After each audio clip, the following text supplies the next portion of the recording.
आप धन्य हैं, आपके घर किसी साधारण कन्या ने नहीं, किसी देवी शक्ति ने जन्म लिया है। जो शिशु जन्म के समय इतना रोता है, अत्यधिक माँ को पीड़ा होती है, लेकिन ये देवी तो ऐसे आई मानो हंसते हंसते संसार में इसने जन्म लिया और अपनी माँ को बिल्कुल भी पीड़ा नहीं दी। हंसते हंसते कर्माबाई जी का जन्म हुआ। कर्माबाई जी के यहाँ बचपन से ही संस्कार दिए गए थे। बचपन में अपने बच्चों को संस्कार देने का प्रयास कीजिए। बचपन से नहीं, मैं तो कहूंगी गर्भ से प्रयास कीजिए। जब आप गर्भवती हो उस समय को संभालिए। हमारे यहाँ हर समय के लिए मुहूर्त का विधान है, गृह प्रवेश का विधान है, दुकान में प्रवेश करना है तो हम मांगलिक कार्यक्रम करते हैं। अन्य संस्कारों के लिए हमारे यहाँ मंगल समय का विधान है, मुहूर्त का विधान है।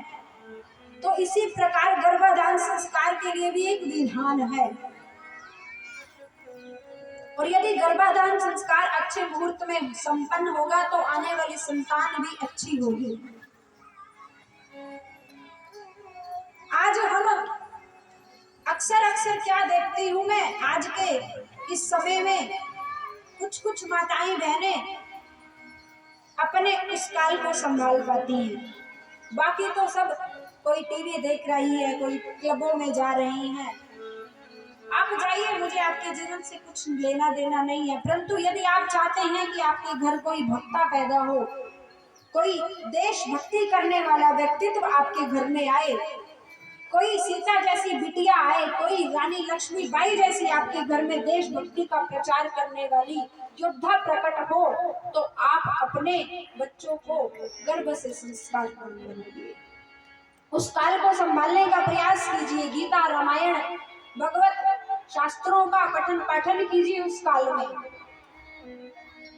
कई स्पष्ट प्रमाण हैं मेरे पास जिन्होंने अपने उस काल को संभाला, गर्भाधान काल को संभाला। जिन माताओं ने, उनके यहाँ छोटे छोटे बच्चे, जो 2 वर्ष की बच्ची जिसे पूरी गीता कंठस्थ थी।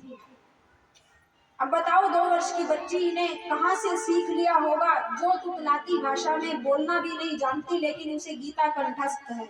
आपने भी शायद अपने आसपास या यूट्यूब पर तो ऐसे प्रमाण देखे ही होंगे। तो ये या तो पिछले जन्म की कमाई का है या फिर गर्भाधान संस्कार का परिणाम है। और अच्छा, एक उदाहरण से मेरी बात समझने का प्रयास कीजिए। यहाँ बैठे हुए आप सभी, कुछ मेरी युवा बहनें भी बैठी हैं।